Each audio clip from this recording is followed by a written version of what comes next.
But our topic of this morning for the 15 minutes that we're together is shifting our mindset from thinking about failure when we reach our big goal or trying to get to our big goal and shifting it to success. What if we focus more on the success versus focusing on the failure, right? How often do we think about, oh my gosh, if I start this business, what if I lose all my money? What if it fails and I'm embarrassed? What if I don't know what I'm doing and I'm trying to be a coach and I stink at it and they want their money back and they talk about me and they say that I totally suck, right? So when you think about that and instead shift into what happens when I hit it? What happens when I am successful? Total mindset shift. But we take it a layer deeper. So not only do I want you to shift from thinking, what happens if I fail? And starting to focus your energy on what happens if I succeed, but I want you to shift into what happens if I succeed and what's it look like? So taking it a step deeper. When I get to my big fat goal and I have everything the way that I intended, is it really what I wanted? Do I have a bunch of employees? Do I want a bunch of employees? Am I over my head?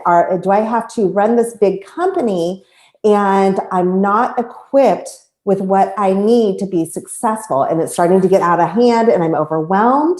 Do I need to shift into a warehouse? And now I can't work from home anymore. Do you see what I mean? Like just starting to think there. Let me give you another comparison. So okay, I'm taking you guys all back. You're all ladies here, taking you back to high school. So think of that guy that you had a crush on in high school, and he just seemed out of touch. Maybe he was a little bit of a bad boy.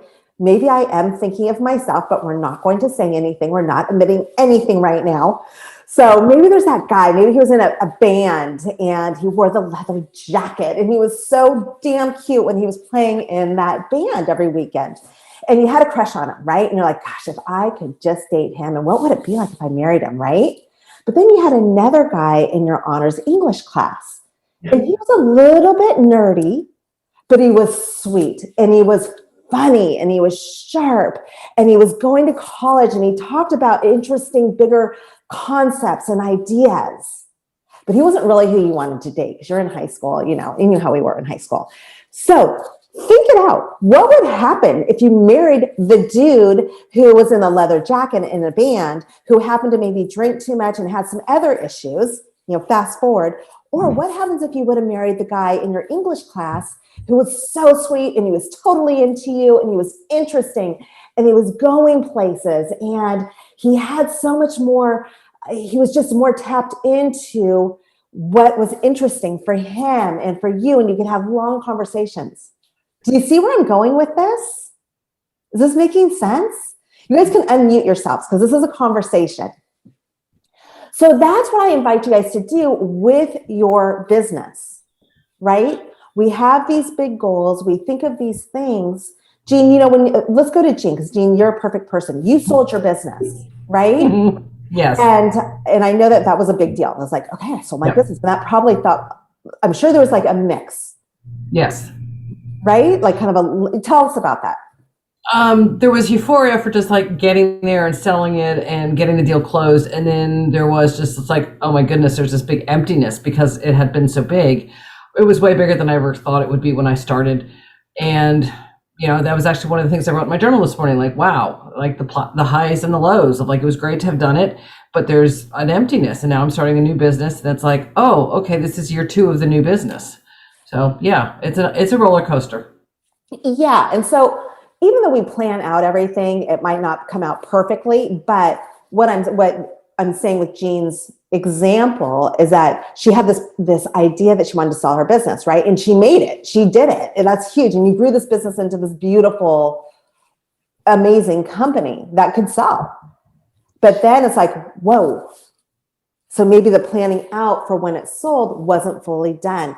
That's what I invite you to do, Jean, you too, right now with starting another company and where you want to take it.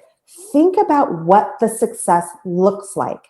Imagine if we focus more on that and we start planning now for that.